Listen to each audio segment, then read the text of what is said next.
बिस्मिल्लाहिर्रहमानिर्रहीम। अस्सलाम वालेकुम माय डियर स्टूडेंट। उम्मीद रखता हूँ सब खैरियत से होंगे। I am your accounting teacher sir Zeeshan. जैसा कि बेटा आप जानते हैं कि हमने chapter number 4 ICom part 1 cellular की बुक जनरल का स्टार्ट किया हुआ है और इसमें हमने अभी तक मैक्सिमम क्वेश्चन को सॉल्व कर लिया है। हमने बेसिकली अपने कॉन्सेप्ट्स की प्रैक्टिस कर रहे हैं। आज की इस वीडियो में बेटा हम डिस्कस करेंगे क्वेश्चन नंबर 11 जो आपकी बुक का है सेलुलर की चैप्टर नंबर 4 का। उसमें वो कहता है, स्टार्ट करते हैं, journalize the business transaction of mister Faisal. कि आपने मिस्टर फैसल की जनरल ट्रांजैक्शंस करनी है। उसने जो ट्रांजैक्शन की है आपने उसको जनरल में पुट करना है। सबसे फर्स्ट ट्रांजैक्शन आपको पता है, हमने अभी तक जितनी भी ट्रांजैक्शंस की हैं स्टूडेंट्स, हमने उन सब में बिज़नेस स्टार्ट किया। बिज़नेस स्टार्ट किया है। जब बिज़नेस स्टार्ट होता है तो हमें पता है कि दो चीज़ें इंक्रीज़ होती हैं। नंबर 1 एसेट और नंबर 2 कैपिटल। एसेट कुछ भी हो सकता है, कैश, बिल्डिंग, फर्नीचर, कोई भी वो एसेट को लगा के अपने बिज़नेस को स्टार्ट कर सकता है। और जब बिज़नेस स्टार्ट होता है तो वहाँ पे कैपिटल आ रहा होता है बिज़नेस के लिए। दो चीज़ें आ रही होती हैं, कैश और कैपिटल। तो हमने स्टार्ट किया है मिस्टर जो है फैसल कैश कितने से, 50,000 से। तो फर्स्ट एंट्री आपके पास होगी cash account to capital account 50,000 से। बेटा डेट्स लाजमी लिख लीजिएगा। मैं पिछली वीडियोस में भी डेट को मेंशन करना भूल गया था।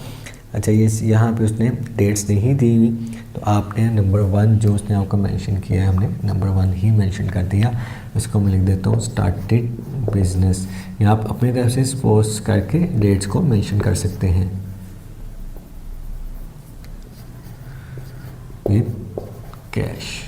मेरे पास स्पेस थी तो बेटा मैंने इसको कंप्लीट ही लिख लिया।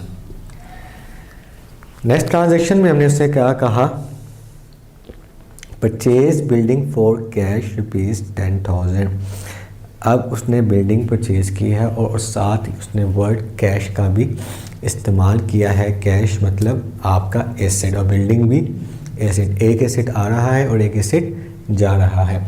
जो एसेट बढ़ता है डेबिट, जो एसेट कम होता है वो क्रेडिट। तो कौन सा एसेट बढ़ रहा है स्टेटमेंट के अंदर, बिल्डिंग वाला। तो बिल्डिंग अकाउंट डेबिट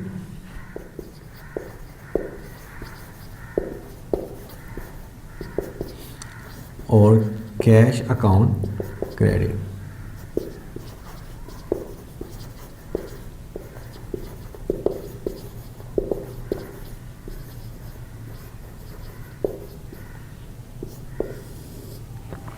कितनी अमाउंट है,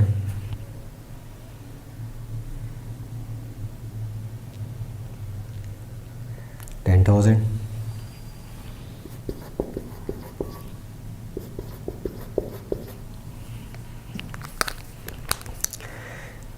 नेक्स्ट क्या है, board merchandise on account ₹15,000।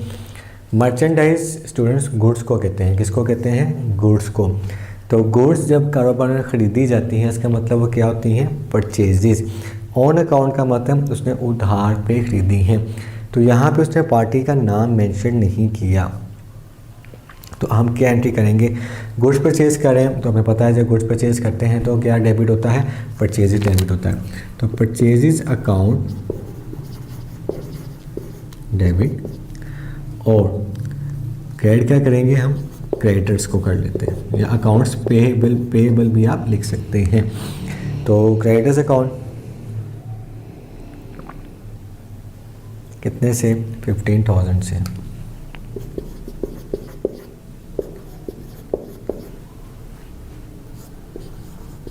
Goods purchase on account मतलब उधार पे। नेक्स्ट ट्रांजैक्शन क्या है हमारे पास, परचेज फर्नीचर फॉर कैश 5,000। हमने फर्नीचर परचेज किया है कितने का, 5,000 का।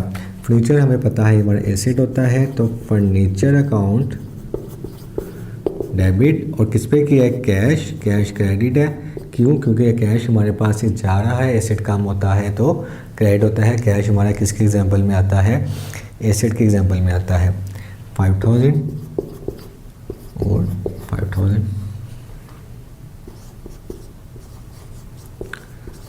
Purchase furniture on cash.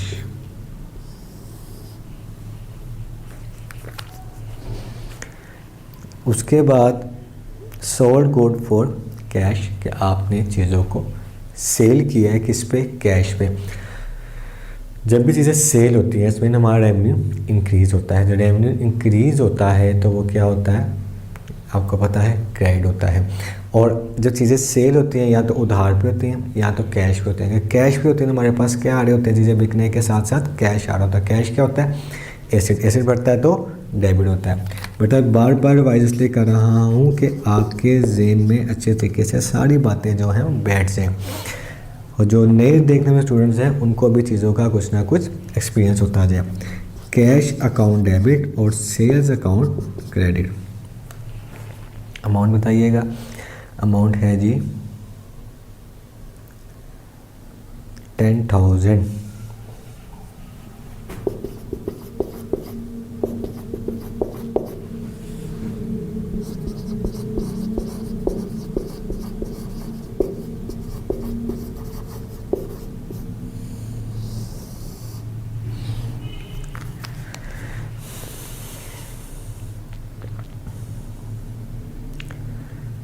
Next क्या है हमारे पास,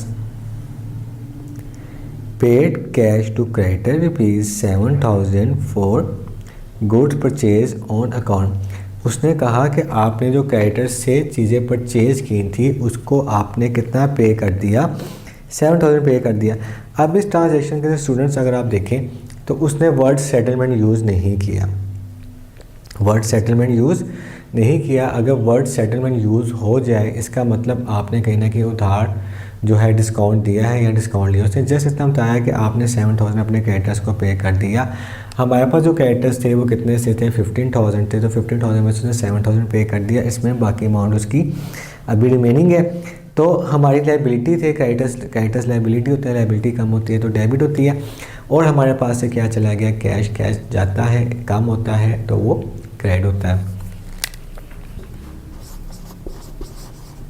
तो क्रेडिटर्स अकाउंट डेबिट, क्योंकि लाइबिलिटी कम हो रही है और हमारे पास से कैश जा रहा है, कैश अकाउंट क्रेडिट।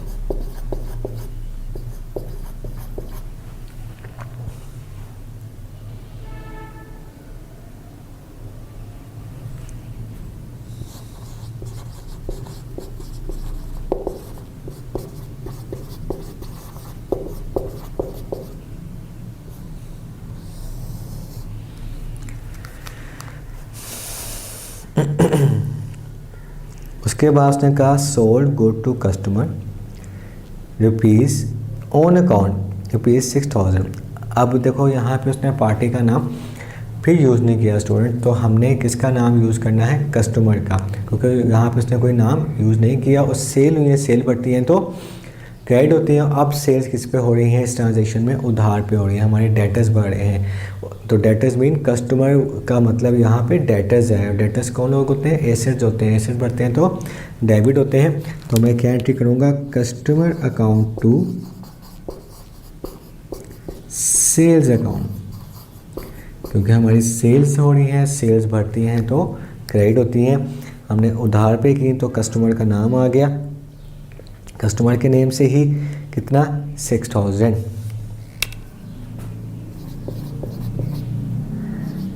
क्वेश्चन थोड़ा लेंथी है और मेरे फॉर्मेट से बाहर की जानिब जा रहा है, इसको मैं अपने फॉर्मेट को इंक्रीज करता हूँ।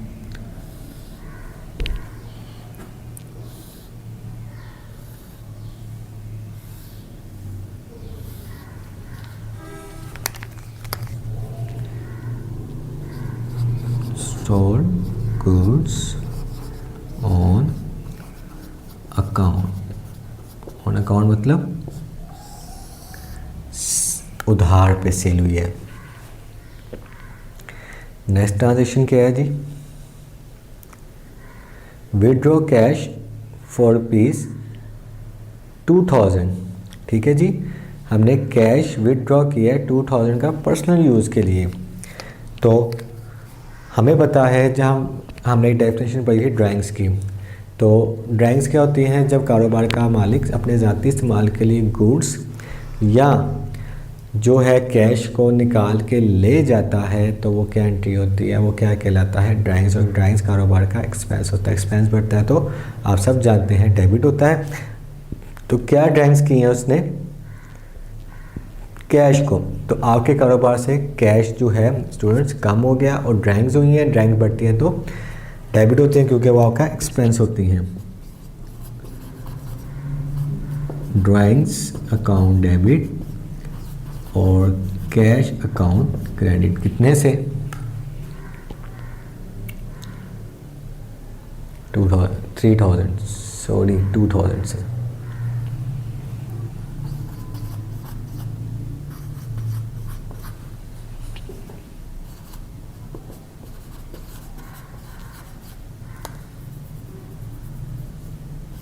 विड्रॉ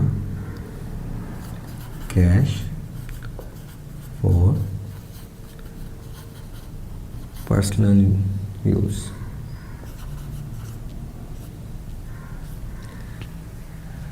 यहाँ तक उम्मीद रखता हूँ किसी बच्चे को कोई कन्फ्यूजन नहीं रही होगी। हमने वही क्वेश्चन जो हैं, वही जो कॉन्सेप्ट्स हैं, उन्हीं को हमने इम्प्लीमेंट किया है। लास्ट 2 ट्रांजैक्शन हमारी रह गई हैं तो उसको भी हम सॉल्व कर लेते हैं। आगे छोटा सा मैं इसको कंटिन्यू कर देता हूँ, इसी चीज़ को आपके लिए आसानी के लिए छोटा सा बना लेते हैं।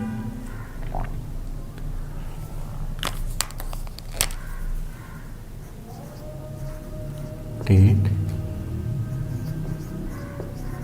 स्पेस कम होने की वजह से स्टूडेंट्स मैं इसको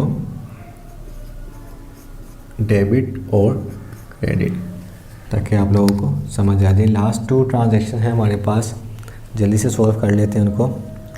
एक उसने कहा receive cash from 3000 for customer for goods sold them on account. जिनको हमने चीज़ें बेची थी, यहाँ पे जिनको चीज़ें बेची थी ना, उनसे हमें कैश रिसीव हो गया। फिर आपको कहूँगा उसने सेटलमेंट का वर्ड इस्तेमाल नहीं किया, तो उसका मतलब आपको सिर्फ अभी 6000 में से 3000 रिसीव हुआ है। तो हम क्या करेंगे, कैश अकाउंट डेबिट और कस्टमर अकाउंट हमारे जिससे पैसे लेने थे डेटर्स से कम हो गए तो क्रेडिट हो गए। Cash receive from customer.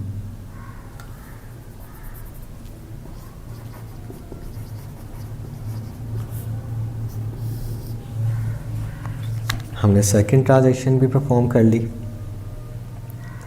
Last में हमारे पास आती है paid salary to employ. Salary क्या होती है, क्या अमाउंट है, 3500। सैलरी से आपको पता है स्टूडेंट्स के वो क्या होती है, हमारा एक्सपेंस होता है। एक्सपेंस बढ़ता है तो डेबिट होता है, एक्सपेंस को हमेशा कैश में पे किया जाता है। तो लास्ट ट्रांजैक्शन स्टूडेंट्स आपके पास है सैलरी एक्सपेंस से, एक्सपेंस बढ़ता है तो डेबिट होता है, सैलरी अकाउंट डेबिट और उसको कैश में पे किया जाता है, कैश अकाउंट क्रेडिट 3500 से। Paid salaries. तो स्टूडेंट यहाँ पे हमारा क्वेश्चन जो है वो ख़त्म होता है। उम्मीद रखता हूँ सबको समझ आई होगी। अगर फिर भी कोई ना कोई क्यूरी, कोई ना कोई क्वेश्चन आपके माइंड में हो तो आप कमेंट सेक्शन में पूछ सकते हैं। मज़ीद सवालात को देखने के लिए हमारी वीडियोस को देखना जारी रखें और अपना बहुत ज़्यादा ख्याल रखिए। अल्लाह हाफिज़।